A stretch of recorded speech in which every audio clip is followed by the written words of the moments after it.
खबर से आगाह कर रहे हैं आपको। EU फ्रेंडशिप फेडरेशन के ज़ेरे एहतमाम पुर्तगाल में कश्मीरियों के साथ इजहार यकजहती के लिए एहतजाजी मुजाहिरा किया गया।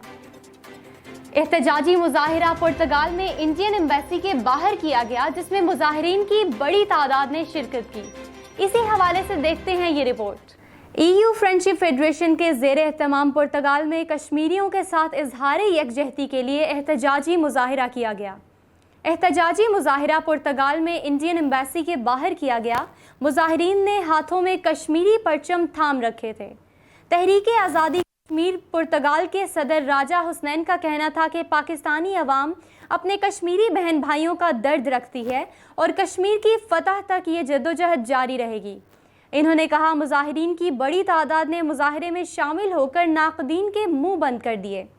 राजा हुसनैन ने कहा कि कश्मीरी अवाम पर मुजालिम की आवाज़ हर फोरम पर उठाएंगे।